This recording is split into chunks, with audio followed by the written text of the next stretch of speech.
Hey climbing friends, welcome to YouTube's favorite underground climbing channel. I'm your host Joshua Perry.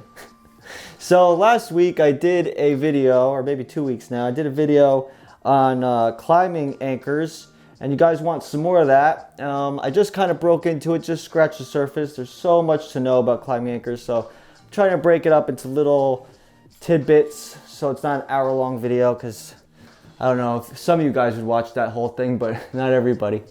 So we talked about, in that other video, which if you haven't seen it, go check it out. We're just talking about the forces that go into the anchor when you change the angles around and why that happens.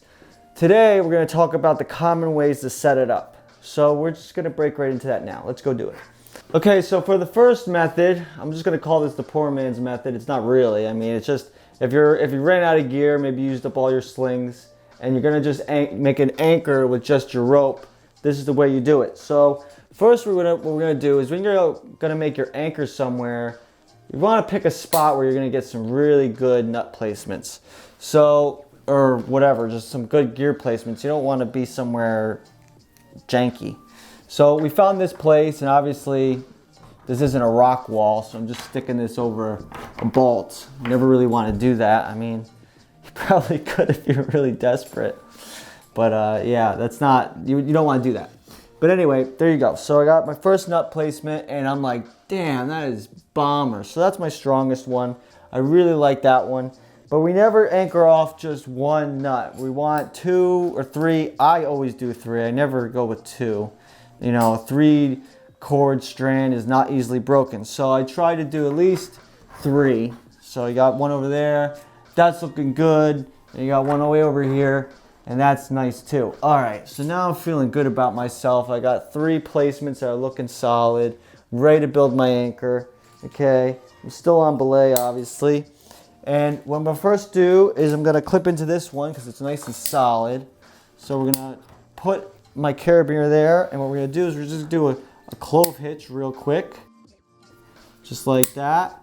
And we're gonna cinch it up, get some weight on it. That'll help us equalize it. And that's the nice thing about a clove hitch, is you could like adjust it so it's nice and good. All right, so the next thing we're gonna do is we're gonna grab another carabiner. We're gonna clip in there. We can do the same thing. We can just put another clove hitch there. Put another clove hitch. We can leave some slack right into this one. And if you were gonna do 2, well, there you go. You could do 2 right there and clip into here, but we're gonna do 3. So we're gonna need a little bit more rope. And the thing is, there's always like a give, there's always like a take and a give that comes with, like, give and a take that comes with climbing anchors. This setup, we're using a lot of our climbing rope, but our climbing rope is the strongest, stretchiest, most dynamic thing. So this is really good for the anchors, but you know, you're using up climbing rope, which isn't always the best thing either. And also this method is taking a little bit more time. So when people talk about building climbing anchors, they're thinking about how solid it is, how redundant it is, and how fast you could put it together and take it apart. I'm a slow climber. I like to take my time and enjoy the day. I'm not speed racing up anything, so the time part really doesn't matter too much to me. I like to take my time anyway, make sure everything's done correctly. But if you're running up a cliff trying to break some speed record, this definitely is not the fastest method, but it's probably one of the strongest methods. Okay, so grab another beaner, do another clove hitch over here.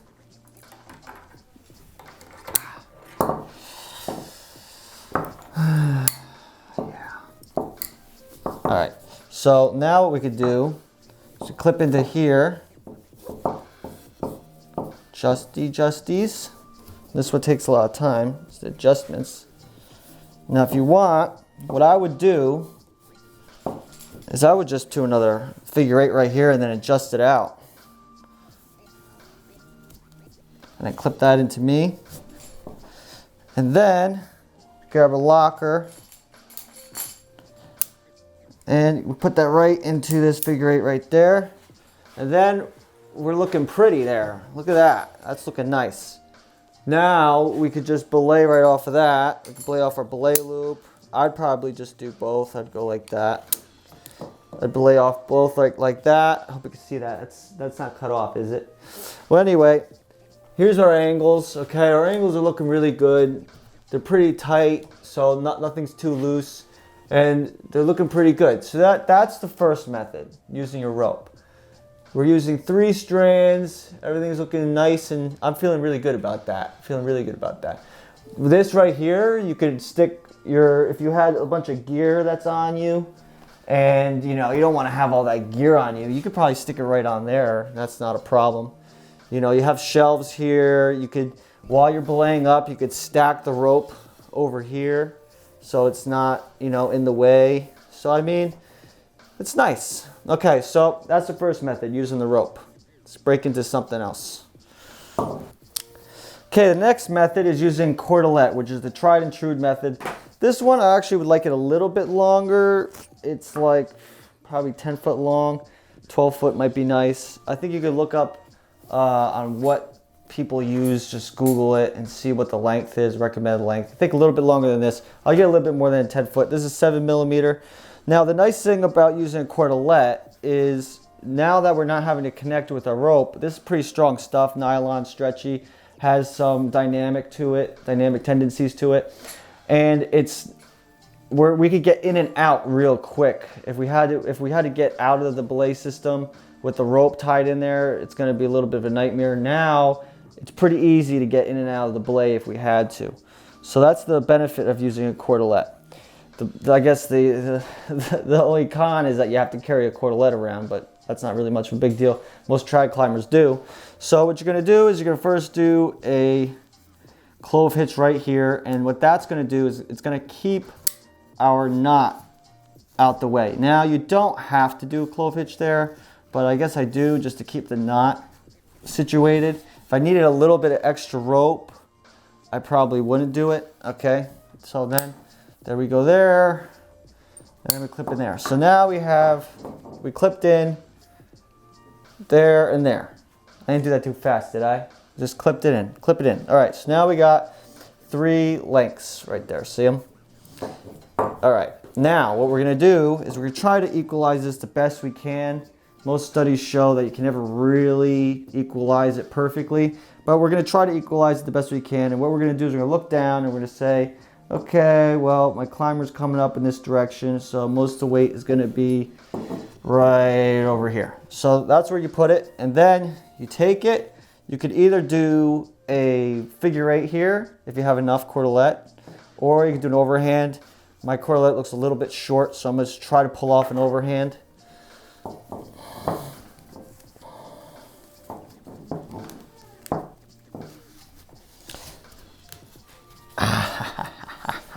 Yes, okay. So, there we go. Now, we have a place to clip in here, which we will. Right there. And we have another place that could be clipped in. And that is this, what they call this the shelf, okay? There's a shelf here. And you can clip things in here, especially if it's nice and neat, to these 3 strands here, okay? And you could belay off of that actually, just like that. That's the shelf. Now, if you're gonna belay off the shelf, or you're gonna do anything off the shelf, you don't want this unclipped, because if there was no beaner there and this backs off, then you're gonna have a problem where it's gonna just fall down, and if it's definitely weird, it might come off or something. I don't know what might happen, but you don't want to do that.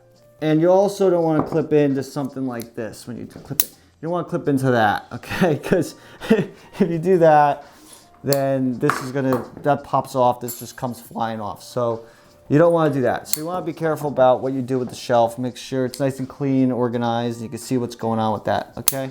But you could belay right off of that, or you could clip into that, and then you could belay off of here. So that's using the cordelette to set up a quick anchor station. Let's break into something else here. Some other crazy ideas. Okay, so next thing you're gonna see is people use Dyneema slings, and these things are strong as heck, but they don't really have much stretch to them, so they're you don't really want to impact them too much. They're kind of static, but damn, they're strong. But anyway, what you're going to see is people talk about magic. Magic X's to be exact. So I would only do this method here if I knew I had some really solid stuff to start out with, but I wanted maybe some extra redundancy in my system. So let's say I had this big, beefy, juicy nut into somewhere. So like, let's say that right in there. I think it's gonna fit in there. Forget that example. It's not even gonna fit on that stupid thing. But anyway, let's just imagine that big nut was over here. Okay, but I wanted to back it up with some other stuff, and maybe that's over here. Now, when you place nuts in protection and everything, I don't know if I mentioned it, but you really want to place them, and this is obviously going to have to be a later video when we finally get outside. But you want to be able to place stuff and just imagine where the direction of pull is going to be. So especially when you're building an anchor, you want to just imagine and think about, okay, when I'm placing this piece, where's the force going to be? You know, where's it going to be pulled at? You know, if some nut placements, they're good in one direction, but most of the time they're not good in another direction, like getting pulled up. They can get pulled down, but they can't get pulled up. Some, you place them in there and they can be pulled sideways, but they can't be pulled in another direction. Okay, you get the point. So anyway, let's say I got a really nice nut there, okay? What you could do, and I got two pieces over here that are kind of nice. You know, they're decent. So what we're gonna do is we're gonna grab one of our Dyneema slings, and we could do a little magic X here. What a magic X is, it's kind of, it equalizes, okay? Like this one really equalizes. The Alette didn't really equalize technically as good as this does. This is supposed to really equalize, okay? So you don't clip this like so, because then if something pops off, this just goes sayonara. So what you do is you give this one a twist like that, and then when you clip it in, now it's actually clipped in to the loop. So if this comes off, it now slides down and it catches like that. It doesn't come off, okay? So there you go. So now that's self-equalizing these two, which is kind of nice, okay? So these are kind of equalized. So now if the anchor moves over a little bit over here, a little over here, these are technically going to stay put. Now if we grabbed one end, like we did with the Alette, then you can see that this one kind of gets slacked. But since this one's self-equalizing, it's kind of keeping these both under tension. Now if one did pop, you would have a shock load on there, which isn't very nice. Hey guys, this is Editing Room Josh, just throwing in an extra little tidbit. It'd be better if that yellow beaner was a locking beaner, because if anything ever did pop out, it's more likely that that rope would catch the gate and open it. So it's better off being a locking beaner. Okay, get back to what you're doing, Josh. But you know, it depends on what you want to do. And that's why I wouldn't really belay off of something just like this, unless it was like two bolts. But even if, I would do it like this. I'll show you. So now what we're gonna do is we're gonna have another longer Dyneema sling. And what we're gonna do is we're gonna take one end, we're gonna do an overhand knot over here. Now remember, putting knots in things kind of weakens them, but you know, this isn't so bad. Okay. Actually, sometimes it helps it slip a little bit, which is nice too. So we can do a figure eight, or we can do an overhand. I just automatically did a figure eight, but you could do an overhand. There. Now, why the overhands in here? Okay. See, now this one's kind of equalizing, and this is equalizing. Okay. Now that we have an overhand in here, if we were to have something pop, hey guys, hopping in again. You can see I got us clipped into one strand there instead of two. So a safer method would be giving that second strand a twist like the Magic X and clipping in. There's a such thing as a quad Alette or quad Dyneema sling setup where there'd be 4 strands like there, and then in that case, if you're clipped into 2 on one side and there's 2 on the other side, then you got some more redundancy. But yeah, it's safer if you give that one an extra little twist. And this piece that I put here, I'm thinking, man, that one, when I put that one in, I went, bomber. So, I mean, like, that one was really nice. But let's just say I was wrong. that piece did pop. Okay, you'd have this shock load that would happen here, and then you'd have to change your diaper. So, you know, you want that piece to be pretty damn solid. But what's happening here is now we're getting this really nice self-equalizing system. So, I mean, this is a common way to do it, okay? And this is kind of like, this is where the art comes into anchors. You want to feel fancy, you know, you could do something like that. You could probably, I would probably just adjust these knots a little bit lower. So like, let's say if, I don't know why a lot of people, if they want to build an anchor system really fast, they'd go with something like this. But I would probably adjust these nuts. I would adjust these knots so that they don't have to be so far apart. So if something pops, it doesn't have to fall like 12 inches. It could fall, you know, 6 inches, which is not as bad, obviously. So you could do that. So this is just some more ways of doing it. My preferred method is just doing the cordelette method. It's just tried and true. But if I was doing a route with like a bunch of bolts, every single pitch is another set of 2 bolts, I'd probably do it like this, which is just 2 nuts over here. Well, 2 bolts, right? There wouldn't be nuts, there would be bolts.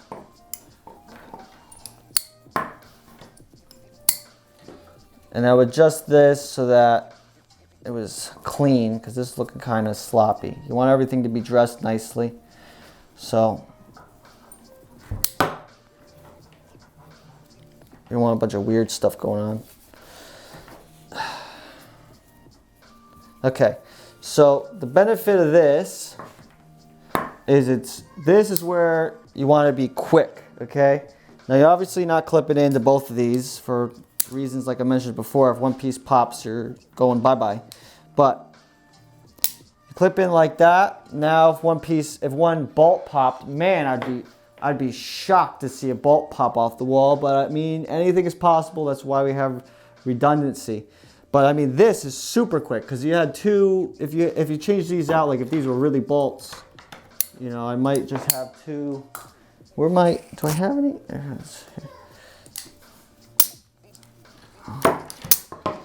I would just have 2 lockers, right? I'll get up to my bolts, clip those in, set up my belay my partner up. My partner then goes and leads the next pitch. Man, I just take this off like that. You know, after I'm on belay, I clip that on, I wind it up neat, clip it on, and I'm gone. Done. So, I mean, if you want some speed, there you go. Okay. Okay, so I hope you enjoyed that. I tried to cover as much as that's in my brain as possible. I don't have a script down or anything. So if I missed anything, leave it down in the comments. If I did something wrong, leave it down in the comments. If I could have done something better, leave it down in the comments. Obviously, you can't just take a lesson like this and go out and just do it on your own. Make sure if you're brand new, you go with a climbing guide and you say, hey, I saw this guy on YouTube do this. What do you think about that? And research stuff. Don't just take my word for it. Always find out what the industry standard is on doing things. I just hope that was a little bit entertaining and fun. 2 announcements. Number 1, I got rid of my Teespring merch store. I'm changing it over to another one. I'm actually opening an Etsy store. Just because I actually like what I want to like make my own clothing and buy my own clothing, because I don't like the stuff they sell in stores, so I want to make my own stuff. So I mean, I have it priced so that it's pretty much, I'm not making any profit. I kind of just want to wear my own clothes with whatever I want on them. So I mean, that's just my second little side hobby. But anyway, if you want to check that out, I'll leave a link below. With this whole thing that's going on in the world right now, I don't even know what the wait time is. If you order something, it'd probably be like a couple weeks. I have no idea. So I mean, now's not the time to be buying any merch anyway. But that's a rabbit trail. So that's number 1. Number 2, I have a baby on the way, which is about to pop out in about a week or 2. So I might miss a week. I think I've been on YouTube for a whole 2 years just doing this for fun. And I think I've done every single week I've done a video. But I'm going to miss like maybe a week or two, just so you know. So that being said, I'll see you guys next week. Leave a like, comment, and subscribe for more. Josh Perry, climbing out of here. Climbing out of here. Climbing out of here. Ooh, yeah.